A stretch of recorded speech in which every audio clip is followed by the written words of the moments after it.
Hola, ¿cómo están? Espero que muy bien. Muchas gracias por llegarse por acá. Hoy les voy a leer un libro de Ricardo Mercado Luna, La Rioja de los hechos consumados. Espero que les guste. De la contratapa de la primera edición. Un amigo mío, que es historiador, me preguntó si pensaba hacer algún trabajo con motivo de los 400 años de la fundación de La Rioja. Yo le respondí que sí, y brevemente le referí mi idea de escribir acerca de los hechos consumados en la historia de La Rioja. Entonces él, con toda la sinceridad del afecto que nos une y con la inquebrantable valoración conceptual que caracteriza a todo historiador, me respondió: "Ah, pero entonces no será un libro sobre historia". Y en efecto no lo es. Solo se trata de un ensayo, limitado y polémico, sobre las dos historias, tal sería la tesis a sustentar, que España dejó prologadas para La Rioja: la de los hechos consumados y la de la resistencia a esos hechos consumados. Con otros protagonistas y otros escenarios, es posible que estas dos historias también se encuentren en provincias hermanas del continente americano, que está a las puertas de cumplir los 500 años de su descubrimiento. Aunque polémico y limitado, este ensayo no deja de mirar con respeto la jerarquía científica de la historia, pero no por ello renuncia al derecho de tomar partido en la dicotomía planteada. Milita en el bando de la resistencia contra los hechos consumados. Ricardo Mercado Luna. A propósito de la segunda edición, este ensayo fue publicado por el diario El Independiente con motivo de los 400 años de la fundación de La Rioja. El esfuerzo editorial llevado a cabo, ilustrado bellamente por Miguel Ángel Guzmán, fue una experiencia muy gratificante. Agotada la primera edición, no me es posible regustar en esta segunda el sabor de la publicación de la primera vez. El día 9 de abril de 1997, el director de ese diario me condicionó una solicitada anticipo de mi réplica a un ataque sin firma que luego se supo constituía el origen de una campaña de desprestigio instrumentada desde el gobierno provincial. Fue necesario para ello la huelga de hambre de un periodista, tras negarse a participar en esta operación de prensa que hoy conozco en detalle. La cuestión es que ese obstáculo determina que la reedición vea la luz de otra manera. Las paradojas del destino, sin embargo, han querido que en la publicación de ahora tengan cabida, como prólogo, las palabras escritas a propósito de este ensayo por mi amigo muy querido Carlos Mario Cholo Lancilotto. Acompañado por él desde la otra vida, donde me espera, junto con su hermano Carlos Alberto, Tito Paoletti, Daniel Moyano, César Tineo, José Paredes, Ariel Ferraro y tantos otros que duelen en el alma. Me siento menos solo al final de esta vida, que todavía me retiene aquí abrazado a la bandera de la resistencia a los hechos consumados. Ricardo Mercado Luna. Prólogo. El autor es un jurista que en el derecho público ha encontrado un ambiente propicio para sus investigaciones y estudios, siempre plenos de rigor y también de sugestión. Seguramente inspira su actividad intelectual aquel principio, anunciado por Francisco Carneluti, de que el derecho es un instrumento o un conjunto de instrumentos indispensable a los hombres para vivir en sociedad, es decir, para vivir simplemente, ya que el hombre no está destinado a vivir en soledad. El arte del derecho, en estudios de derecho procesal. De allí que no ha limitado su mirada a la búsqueda de principios o determinaciones teóricas, sino también a la vida de la sociedad, con su realidad, tanto pasado como presente, y en la política, la cual no es en el fondo más que el arte de la vida en comunidad, como enseñó el insigne maestro de la Universidad de Milán. El libro, cuya lectura nos lleva a pergeñar este comentario, se vincula también, pues, con la historia, referida a diversos episodios del acontecer de la ciudad y provincia de La Rioja, cuyos 400 años se cumplen este 20 de mayo. Tales acontecimientos son mirados desde un punto de vista dialéctico. Significan la consumación de condiciones adversas, establecidas mediante hechos cuyas secuelas han signado negativamente el curso de la existencia provincial. La otra carátula se presenta con la resistencia a tales hechos consumados, ejercitada por medios pacíficos o por acciones violentas, ya que desde el primer momento de la historia riojana hubo quienes por conductas individuales o movimientos populares se han planteado la oposición a tales adversidades. En la primera parte, los hechos consumados, se relatan episodios que, descriptos sobriamente, pero con un bello lenguaje, comienzan a fluir desde el mismo momento de la fundación de La Rioja, que fue, sostiene el autor, asentada en el lugar que hoy exhibe, por error acerca de la riqueza minera de su entorno. Luego, la codicia de los conquistadores produjo la extinción de la mano de obra indígena, que fue, nos dice, el motor impulsor de la vida colonial. L. Capitant y Henry Lorin, en su El trabajo en América antes y después de Colón, pensaban que el régimen de trabajo indígena introducido en América por el gobierno español simplemente careció de previsión o, por mejor decir, no fue científico. Lo cierto es que, imprevisión o codiciosa crueldad, el resultado fue el mismo.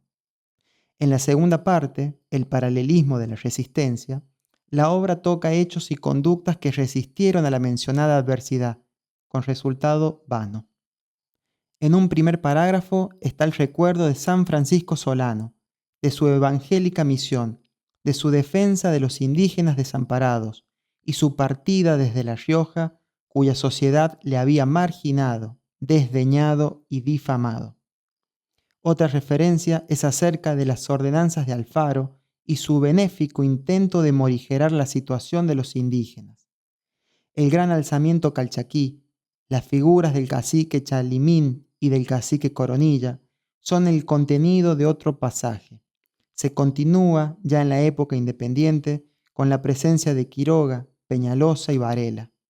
Otros episodios posteriores, incluso algunos recientes, se mencionan también como parte de la gesta, tales como movimientos gremiales de los trabajadores provinciales, protestas estudiantiles y populares que enarbolaron estandartes caros a la población riojana.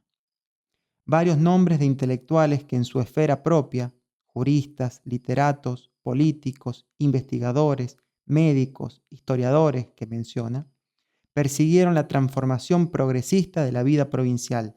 Son también sumados a esta legión de luchadores contra la consumación de los hechos adversos. Un parágrafo especial dedica a la figura del doctor Joaquín Víctor González, al que rescata particularmente con citas de sus inolvidables intervenciones en los debates del Senado Nacional acerca del censo de 1914. La última parte de esta obra comprende un breve epílogo y un apéndice en que resume su definición de la cultura de los hechos consumados y su letal efecto en la impotencia de las comunidades. Por el contrario, frente a ella, se levanta la cultura de la resistencia a los hechos consumados, cuya fuerza apunta a la búsqueda de la evolución, el cambio y el perfeccionamiento de la sociedad de que se trata. En cuanto al autor, diremos por último que el doctor Ricardo Mercado Luna es un escritor que ha enriquecido la bibliografía riojana y también argentina, con obras de carácter técnico-jurídico o de historia, también de imaginación, todas ellas impregnadas por el hálito amoroso originado en la tierra de su origen. En su existencia no han faltado aquellos días sombríos que también tocaron, en otro sentido, a Francisco Solano. Sin embargo, de tales laceraciones ha brotado, no el resentimiento, sino la noble ofrenda de libros como La ciudad de los naranjos o el que nos ocupa, La Rioja de los hechos consumados. Carlos Mario Lancilotto. Extracto de la presentación del libro el 20 de mayo de 1991. Esta Rioja que existe a pesar nuestro. La Rioja, como objeto literario, científico o político, fue tratada bajo distintas denominaciones. Pareciera, según el objeto propuesto para su estudio, que existieron varias Riojas en una sola. Así, Dardo de la Vega Díaz habla de la Rioja heroica, para describir, entre el dolor y la ternura, los avatares de una lucha desigual por la subsistencia. Félix Luna, con su Rioja la Noble, exhibe el valor de la sangre de los principales moradores de esta ciudad, como el capital más preciado de su existencia. La Rioja de ayer y de hoy, de Armando Campo, Vida institucional riojana, de Marcial Catalán, Fomento económico de La Rioja, de Pedro Bazán, Temas riojanos, de Guillermo Iribarren, son nombres que apuntan al planteo político. La Rioja de la evocación, de la tradición y la leyenda tiene muchos títulos. Solo para hacer menciones de más antigua data, cabe consignar aquí Narraciones riojanas, de Domingo B. Dávila, Tradiciones riojanas, de Carmelo B. Valdés, Crónicas riojanas, de Salvador de la Colina, y Del Solar riojano, de Nicolás González Iramaín. Por su parte, La Rioja del canto y la poesía reúne títulos y autores que brindarían la posibilidad de compilar un grueso tomo, y, por eso mismo, resultaría muy injusta cualquier alusión ejemplificativa que silenciara otras en el mismo plano de valía. A los múltiples epítetos de La Rioja deseamos añadir uno nuevo, que no sea para esta ciudad que queremos, ni para aquella que nos inventamos o que miramos con los ojos del corazón, sino para esta otra que nos duele en su postergación, en el olvido en que le echara el país, en la frivolidad del trato de sus gobernantes. Nos referimos a esta Rioja que existe a pesar nuestro, que tiene sus tiempos y espacios, que no es posible mirar con indiferencia, que no podemos describir desligados de compromisos con ella. A esta Rioja asignada por aparentes fatalismos, por alentadas resignaciones, por la encerrada opción del conformismo, hemos de llamarla aquí la Rioja de los hechos consumados.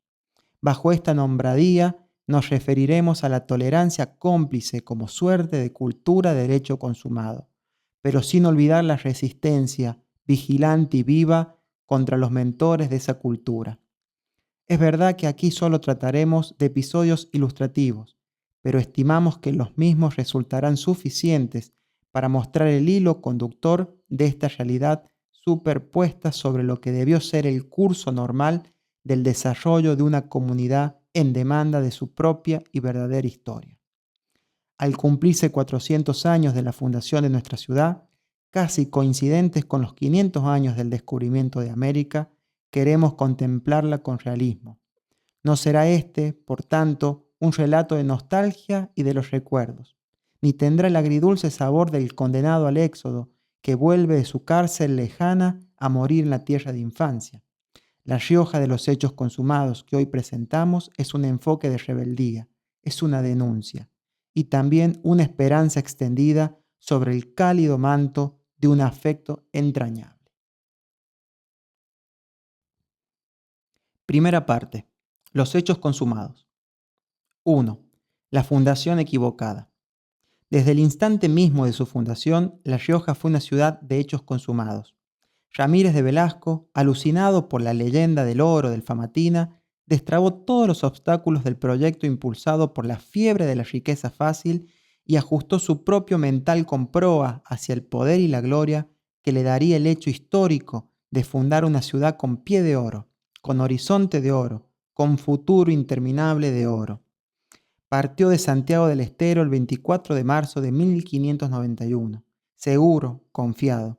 No venía para cometer una empresa común hecha de labranzas, siembras largas y largas esperas.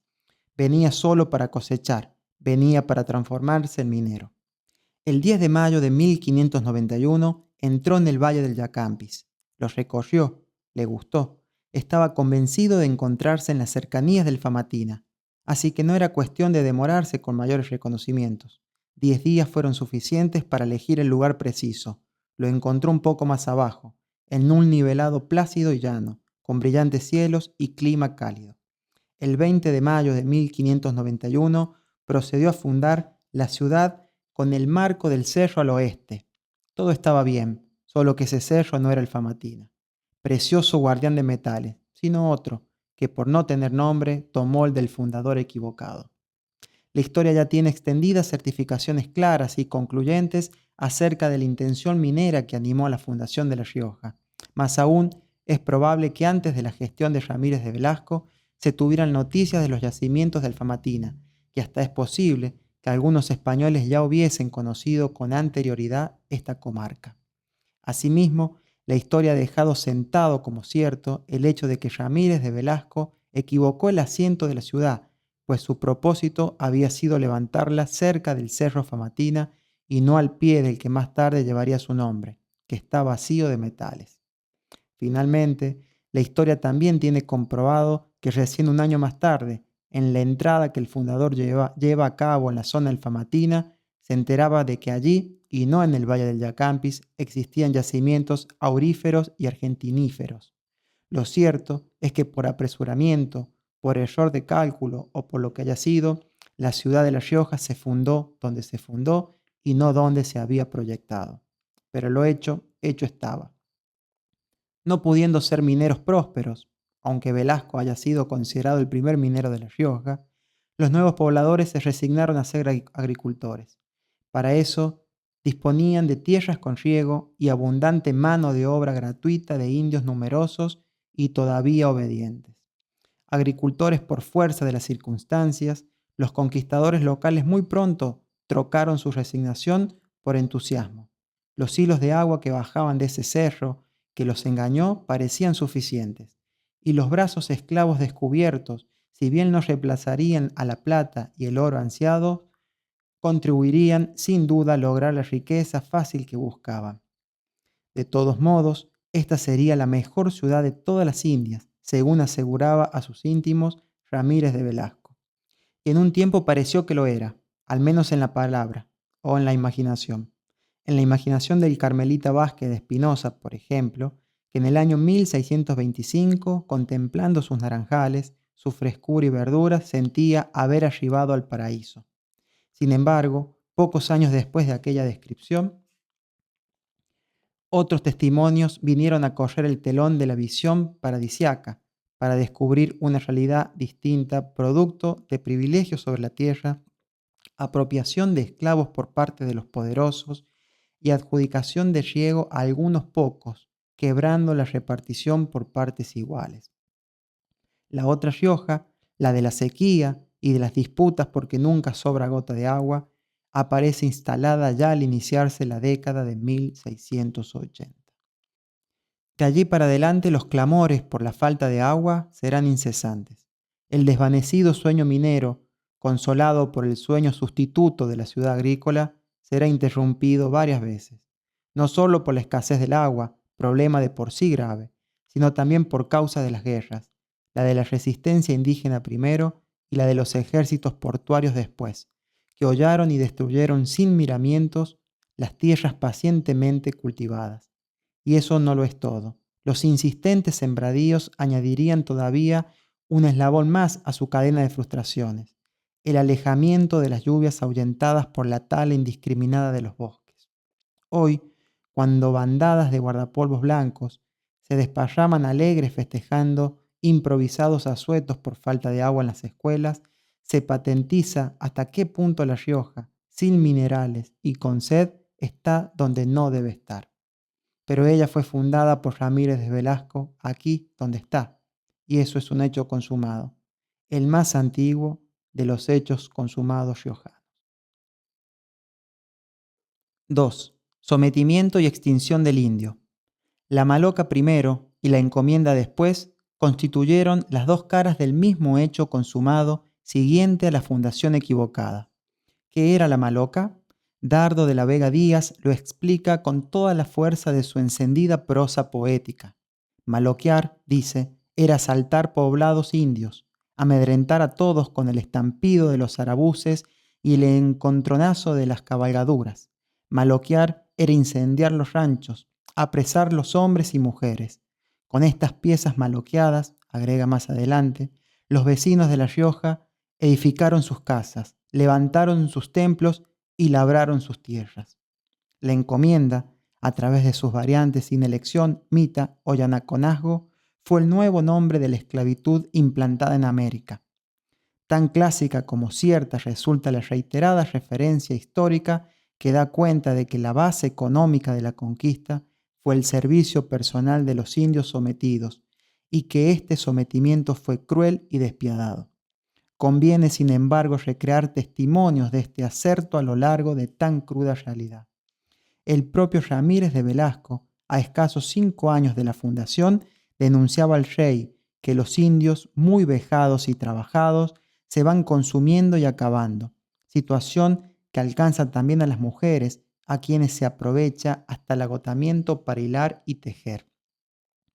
En 1610, el obispo Trejo y Sanabria, también en carta dirigida al rey, se quejaba porque la condición de los naturales era muy triste, pues los encomenderos, mientras vivos, los sujetaban con el servicio personal quitándoles la libertad hasta para contraer matrimonio, y a su muerte se apropian de sus bienes como hacienda de esclavos. En 1621, el obispo Cortázar, sucesor de Trejo, denunciaba por su parte: los indios trabajan más que los israelitas en Egipto, y tras eso andan desnudos y mueren de hambre.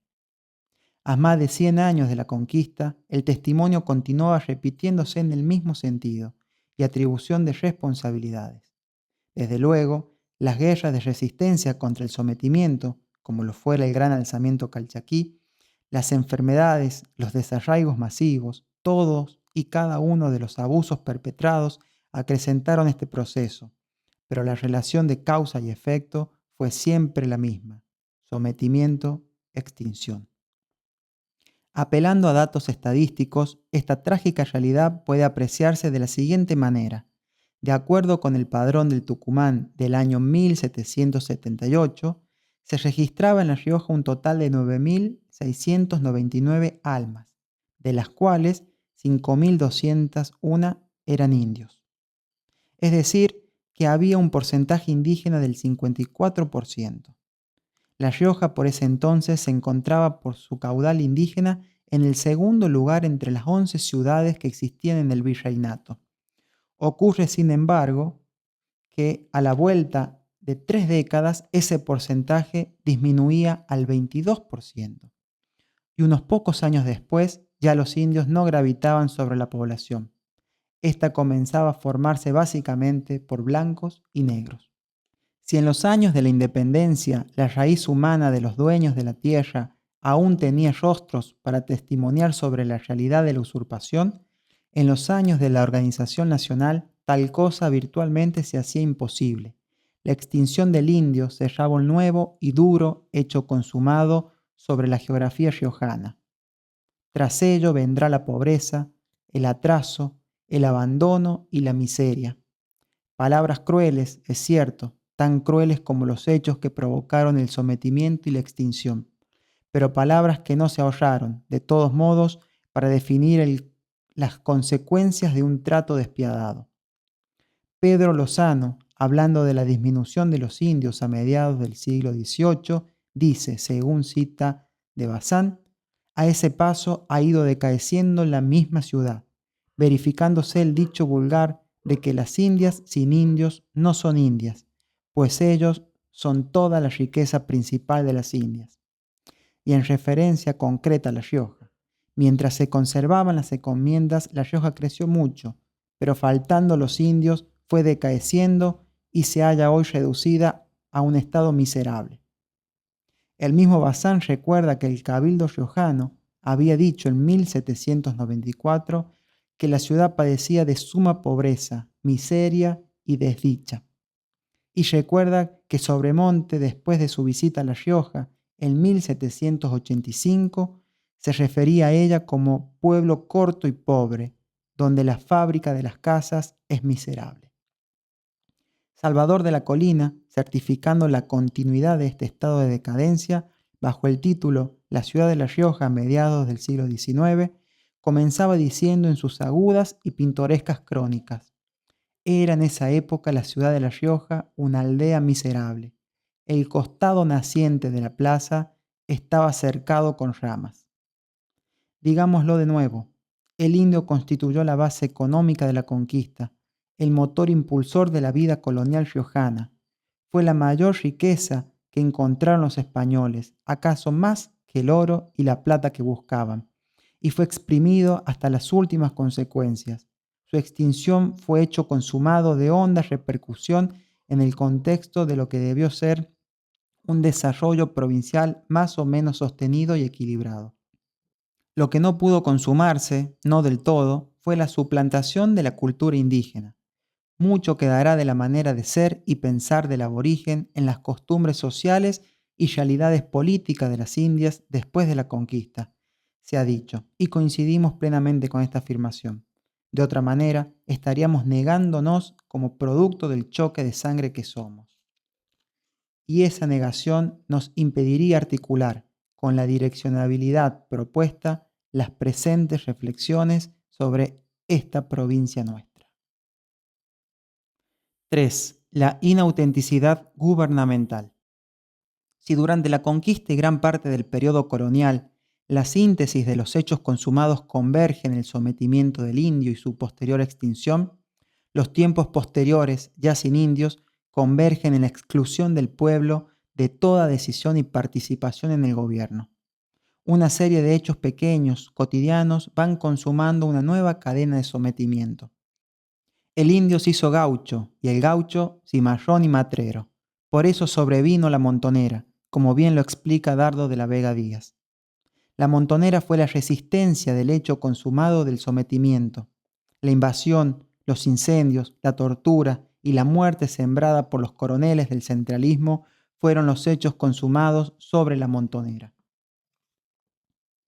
Pero el sometimiento como hecho consumado tendría larga vida a través de la prepotencia de las familias gobernantes, del geométrico crecimiento de las picardías comiteriles y de las ínfulas burocráticas de resucitados nuevos amos, descendientes ingratos de la misma postergación con que ahora se alimentaban. Esta incansable suma de cotidianos hechos consumados va a plasmarse en un perfil definitorio de la vida político-institucional riojana, la inautenticidad de sus gobernantes. Ya es clásica la cita de Dardo de la Vega Díaz referida al tiempo de constituirse La Rioja en provincia autónoma. Desde entonces, señala, se desencadenaron con mayor furia los anhelos de supremacía en las familias gobernantes, Ocampo, Villafañe y Dávila, tanto que la ascensión de una al gobierno marcaba el principio de la conspiración de las otras para suplantarla. De tal suerte, el poder, por aquella época, no estaba vinculado a ninguna otra legitimación que no fuera el resultado de esas peleas de alcoba, los Ocampos subiendo, los Dávila bajando, los Villafañes marchando al exilio y luego la suerte al revés. De paso, este vaivén en el ejercicio del mando fue coloreando las tendencias de nuestros enviados a las grandes asambleas patrias.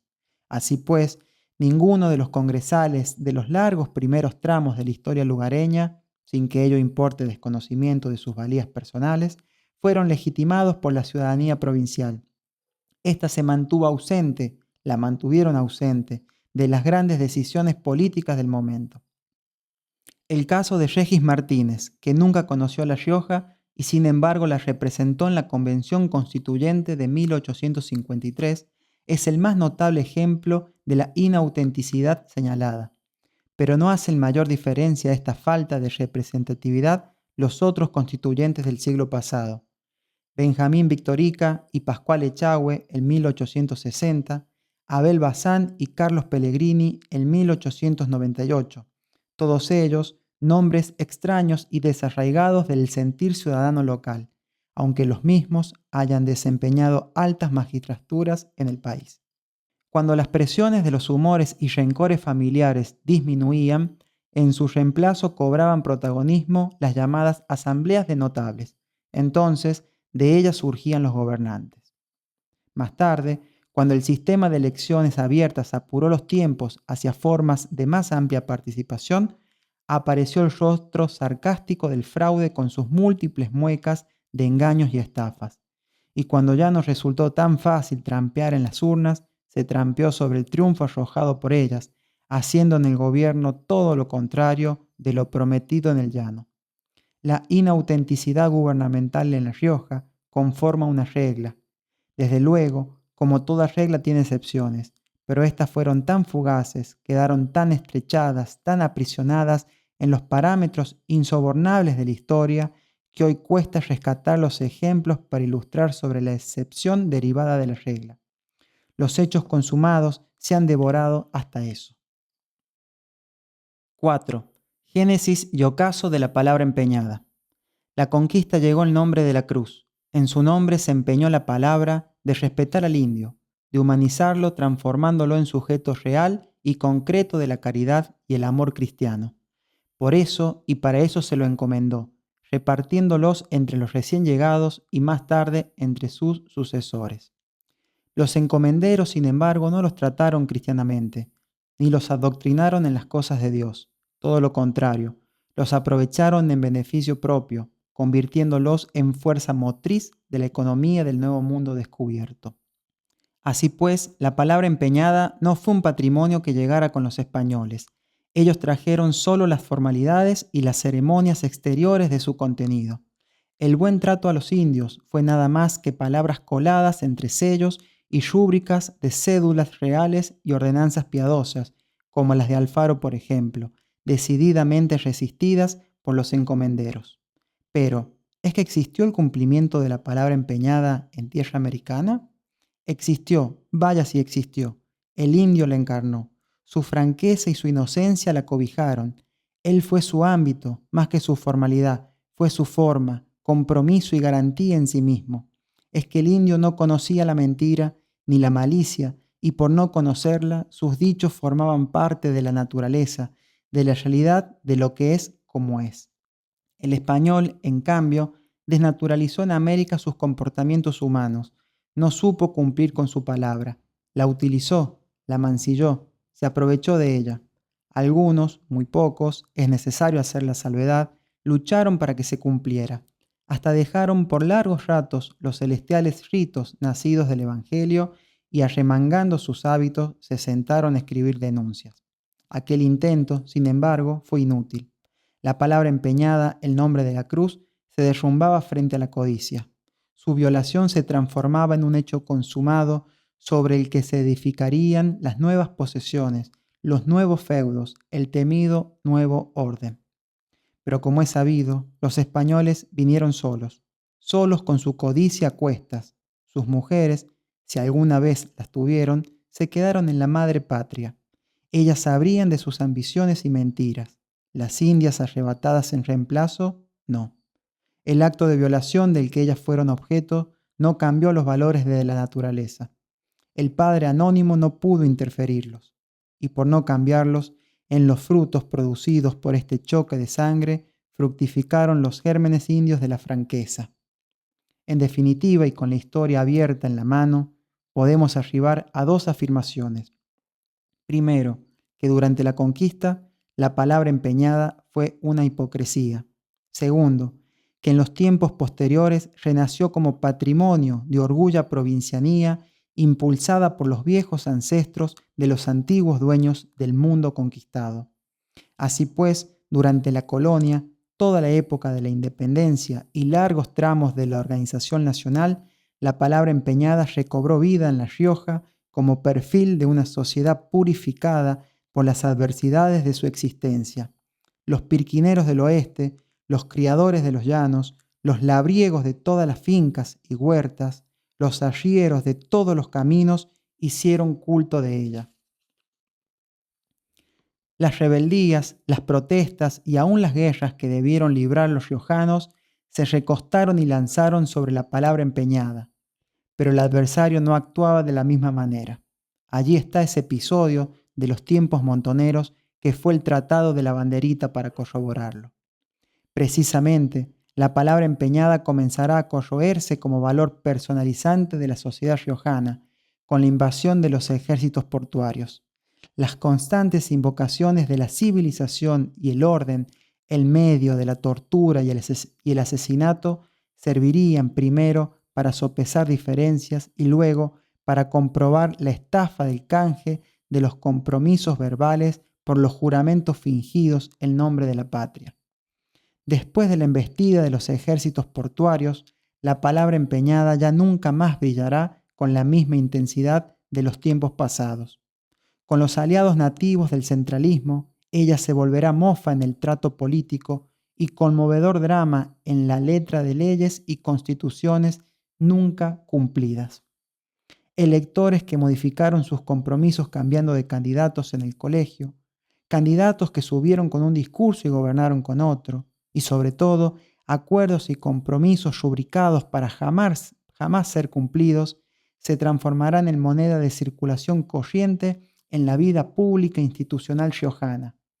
Algunas veces, tanto desparpajo servirá para alimentar el jugoso anecdotario humorístico lugareño. Lo cierto es que, ahora, la palabra empeñada ya casi no existe en La Rioja. Ella fue devorada por las urgencias, intereses y ambiciones descontroladas y por las hipocresías de una sociedad herida por los hechos consumados de las promesas incumplidas. 5. La limitación de los límites. La Rioja, desde que se fundó, al igual que todas las provincias, siempre tuvo límites, pero, a diferencia de las demás, su territorio se fue reduciendo por actos impuestos mediante la fuerza de los hechos consumados que hicieron caso omiso de las protestas levantadas en su momento.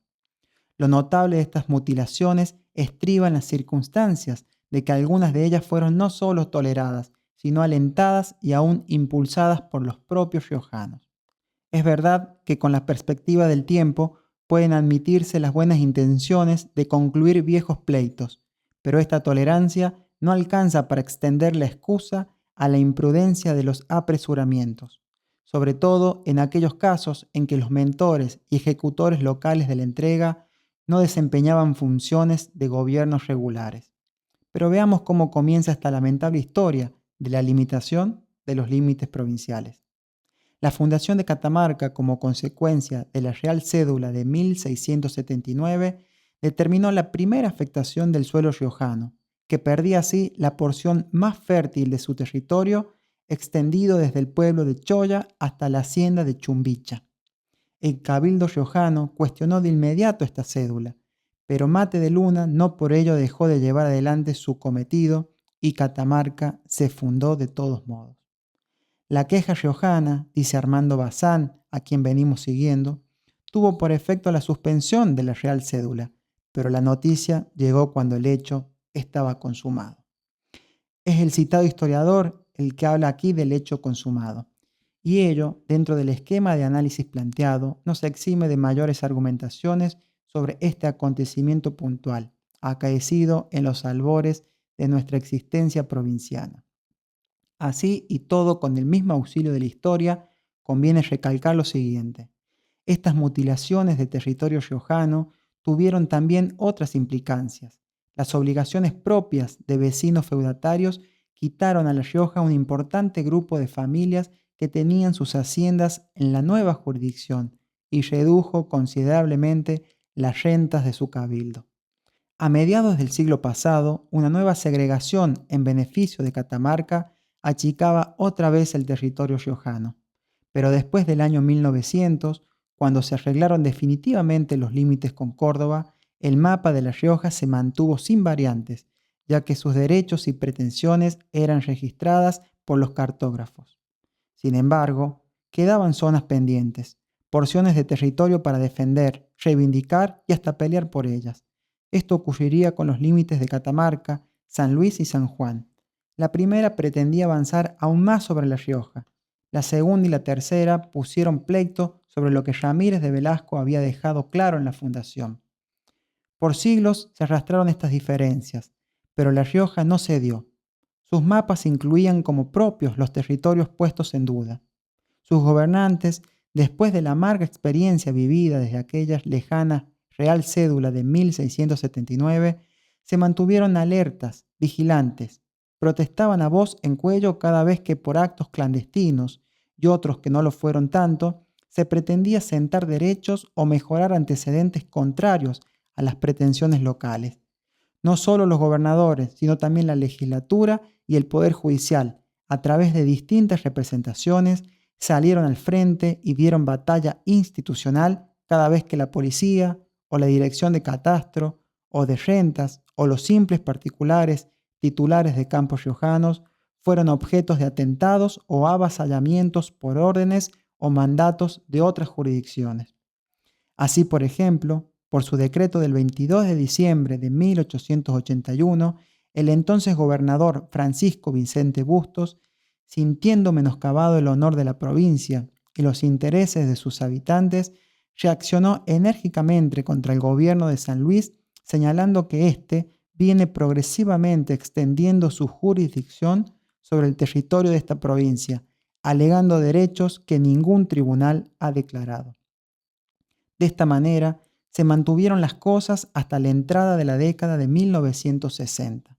Por ese entonces, un nuevo golpe de Estado azotaba al país. Se trataba de la llamada Revolución Argentina, que llegaba con planes y urgencias refundadoras. Había que terminar con las zonas provinciales controvertidas que carecen en la práctica de un sentido positivo. Se creó entonces una comisión de límites a nivel nacional para tratar 31 conflictos que afectaban a 20 provincias, entre ellas La Rioja. La mecánica diseñada por este gobierno de facto pasaba por acuerdos de los interventores federales y la posterior ratificación por decretos leyes. Al tiempo de estos sucesos, el interventor en La Rioja era el señor Guillermo Iribarren, activo y polémico empresario perteneciente a la clase agraria, como él mismo gustaba de identificarse. Iribarren, el nombre de La Rioja, celebró convenios con los interventores de San Juan y Catamarca, cediendo territorio riojano. Después de esos convenios, el Instituto de Geografía Militar pasó a reajustar la superficie de las provincias signatarias, y La Rioja, de los 92.331 kilómetros cuadrados conocidos por todos los mapas existentes, se redujo a 89.680 kilómetros cuadrados. Pasado el gobierno de facto y vuelto a la normalidad institucional, se dictó la Ley Provincial 3194, que suspendía los convenios y rechazaba expresamente el firmado con San Juan, siguiendo lo dictaminado por una comisión local que produjo un extenso y pormenorizado informe. Pero la mutilación de poco más de 3.000 kilómetros cuadrados, producto de aquel arreglo limítrofe, ya se había producido, ya era un hecho consumado, ya formaba parte de la historia de la limitación de los límites riojanos. Hoy los mapas y los textos de geografía describen La Rioja adelgazada, desmejorada y lánguida por efecto de sus reiteradas mutilaciones, por efecto, en síntesis, de un hecho consumado más. 6. El ferrocarril y la tala de los bosques. La resistencia del interior contra la política aislacionista de Buenos Aires creó condiciones propicias para la descentralización comercial. En el caso de La Rioja, el trigo y otros productos del agro, además de sus artesanías, constituían uno de los pilares de su autoabastecimiento. El otro se lo brindaba la ganadería, que no solo alcanzaba para el consumo interno, sino también para la exportación.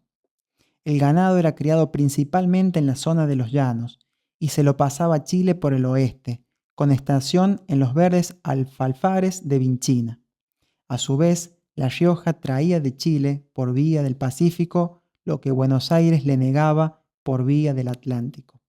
Con este esquema de producción, La Rioja vivió su época de apogeo económico, al punto de poder armar y abastecer ejércitos como el que traspusiera la cordillera de los Andes en la campaña auxiliadora de San Martín, o los otros ejércitos aún más numerosos que aquel, que brotaban improvisadamente, ofreciéndose a sus caudillos para resistir los avances armados del unitarismo. Particularmente, después del año 1820, la fisonomía de un país con economía descentralizada pudo verse más claramente. Pero no sería por mucho tiempo. Después del sometimiento bélico por parte de las milicias unitarias que culminaría en la década de 1870, se desdibujará esta visión. El ferrocarril terminará por desbaratarla del todo. Se ha dicho, y con razón, que la antigua red de intercambios comerciales de las provincias funcionó sin mayores alteraciones hasta la llegada del ferrocarril. Poco después, este se transformaría en uno de los factores más directos del empobrecimiento y la miseria de las poblaciones antes más prósperas. Pero, ¿cuándo llegó el ferrocarril a La Rioja? Si bien algunos tramos ocuparon su suelo al iniciarse la década de 1890, puede decirse que formalmente hizo su entrada en el año 1898. En medio de la confusión dejada por la derrota del proyecto federal, en rigor de verdad nunca explicado, sino apenas intuido por los caudillos, la llegada del ferrocarril constituyó para La Rioja un acontecimiento deslumbrante en sí mismo. Con él se abrían grandes esperanzas de progreso y bienestar. Sin imaginar lo que vendría después, los riojanos de entonces solo tuvieron tiempo para el júbilo cuando la locomotora entró dando largas pitadas a la otrora convulsionada y rebelde provincia. Una solemne recepción lo esperó frente a la casa de gobierno hasta donde se habían alargado los improvisados rieles. Allí, las autoridades de todas las jerarquías y rangos, con banda de música por escudo a los pies del palco y las escuelas formando un blanco cordón a lo largo del trayecto, recibieron al primer tren.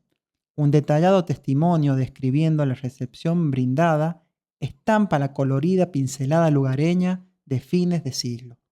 Sin embargo, las ilusiones despertadas por la llegada del tren durarían apenas un tiempo. Solo el necesario para contemplar cómo las vías se internaban por nuestros bosques para devorarlos y no por las zonas dotadas potencialmente para echar seguras raíces de desarrollo. Ante el desconcierto primero y la preocupación más tarde, el tren en La Rioja deambuló en incursiones enloquecidas, fundando pueblos fantasmas tras su búsqueda obsesiva de leña y carbón, y también de madera esbelta y vistosa para lucir en alambrados y parrones. La línea Cerrezuela, por ejemplo, que atravesaba la zona de los llanos para penetrar en San Juan y luego proseguir a Mendoza, no solo llevaba vagones con leña y carbón, sino que también subía a sus amplias cajas de hierro los árboles más jóvenes, más sanos, convertidos en esquineros, postes, mediopostes y rodrigones que servirían de sostén a los flácidos y mimados viñedos cuyanos. Los obrajes forestales comenzaron a nacer en La Rioja. Se trataba de una peculiar industria destinada a explotar los bosques y también a los hacheros. Según un informe rendido oficialmente, los obrajes datan de 1912 y cobran su mayor impulso entre los años 1914 y 1918 debido al mayor valor alcanzado por los productos forestales y al ínfimo pago que recibían los trabajadores. Además, los bosques eran explotados por los obrajeros sin tener mucho en cuenta quiénes eran sus legítimos dueños. Los árboles centenarios caen gimiendo sin atraer la compasión del gobierno, gritaba a todos los vientos el ingeniero Pedro Bazán en el año 1917. El gobierno, decía el autor del Fomento Económico de La Rioja, deja al contratista aniquilar un árbol por explotar una rama prendiendo fuego al resto, si no es abriéndose paso con el incendio para llevar al ferrocarril el desbroce que vende como combustible por una miseria. Y más adelante, quien cruza en tren puede ver los efectos de la tala. La vista se extiende a ambos lados, lejos, bien lejos, y solo puede descansar sobre el inmenso mar de jarillas ondulantes bajo el soplo del viento. Los árboles han desaparecido, y también las lluvias. Hoy llamamos la atención, concluía, sobre esta explotación inicua a fin de que el gobierno le ponga término. Pero el gobierno no le puso término.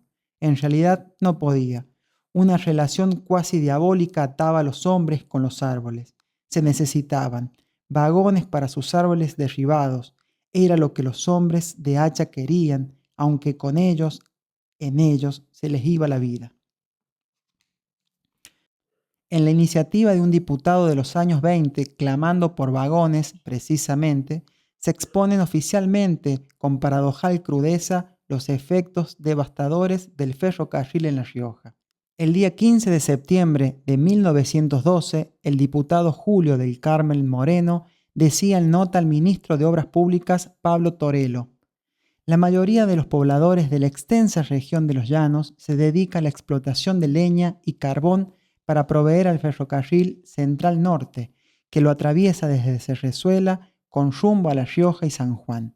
No poseen otras fuentes de recursos, pues la ganadería, que en otros tiempos, cuando las lluvias eran frecuentes, constituía esa despensa de las provincias limítrofes, hoy está reducida a una mínima expresión.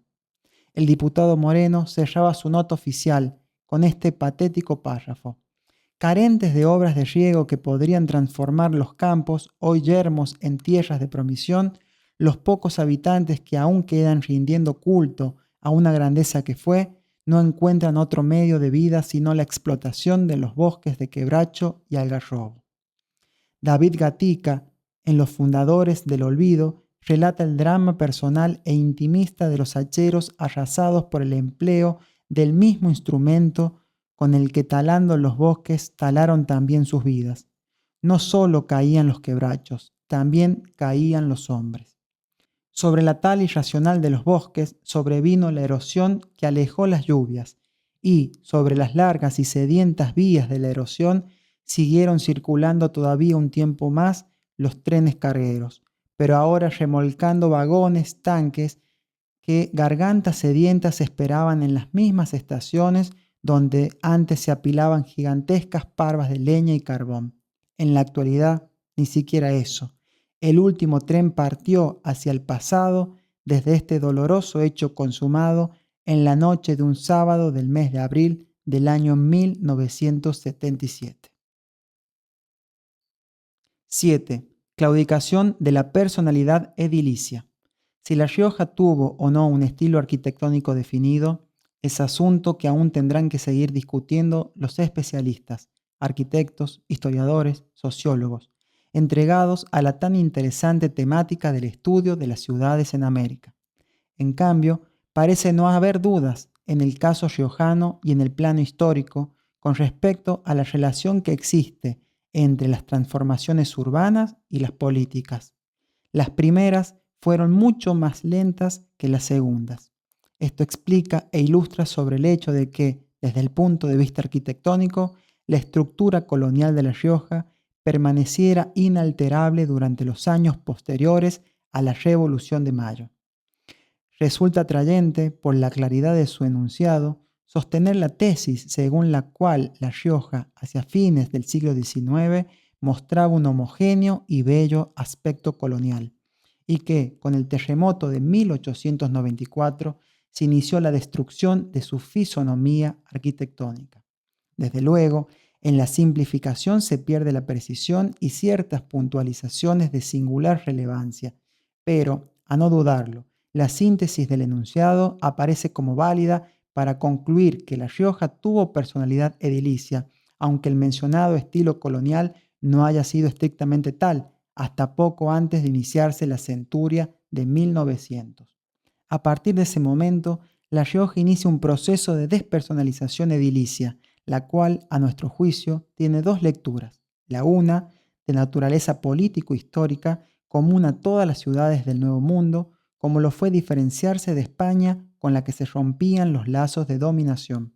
La otra, de naturaleza política también, pero referida a nuestros propios gobiernos.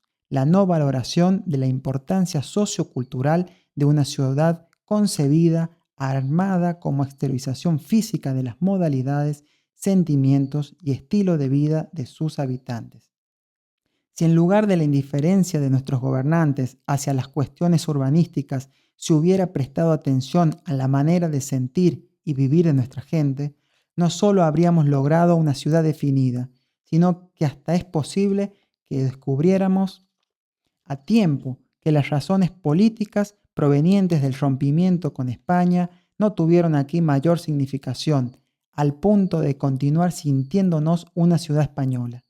Esto seguramente hubiera evitado romper el esquema de una plaza congregante y la construcción de algunas obras desencajadas de los gustos, costumbres y deseos de la población, para citar ejemplos despersonalizantes. De todos modos, creemos no equivocarnos al señalar que desde el comienzo del presente siglo, pero con mayor acentuación a partir de los años 40, se viene desarrollando una ciudad sin orientación definida. Ya no se trata de una cuestión meramente de estilo, sino más grave que eso. Se trata del desinterés y el conformismo impuestos por la cultura de los hechos consumados. Todo en ella da igual, lo barato y lo caro, lo apacible y lo chocante, las casas mirando a la calle o las enclaustradas por tapiales, las bóvedas por techo o los techos coloreados de tejas, las cornisas escondiendo techumbres de misterio o los aleros desorientados lanzados al aire. Poco importan planes reguladores que quedan en proyectos o se cumplen a medias, ordenanzas que nadie conoce inspecciones y controles transformados en carpetas burocráticas. Poco importa también que la nación penetre con sus planes de viviendas proyectados en Buenos Aires y reproduzca aquí, conventillos y casitas tortuosas izando grotescos y desnudos tanques de agua como homenaje al mal gusto, a la desidia y al desinterés edilicio. En definitiva, poco importan en esta ciudad de los hechos consumados los colores y las alturas, las puertas y las ventanas, las veredas y los árboles, la armonía y la belleza. Críticas puntuales efectuadas en su momento lamentablemente fueron desoídas, pero aún hay algo más en lo atinente a la claudicación de nuestra personalidad edilicia, los asentamientos poblacionales en la periferia. Ellos han comenzado a demandar la atención y el tratamiento gubernamentales de sus afligentes problemas. Parches de edificaciones con rúbricas de definitivos, borradores de calles y ensayos de veredas trazadas en los contornos de la ciudad sin ánimo de ser pasadas en limpio, hoy reclaman su derecho a ser parte de ella, compartir su agua potable, su luz eléctrica y todos los otros servicios esenciales. Estos asentamientos arrojan, sin miramientos, sobre los pacientes estudiosos de la ciudad el desafío a probar de nuevo la conclusión histórica a la que creyeron arribar. Parece que no siempre las transformaciones urbanas son más lentas que las transformaciones políticas.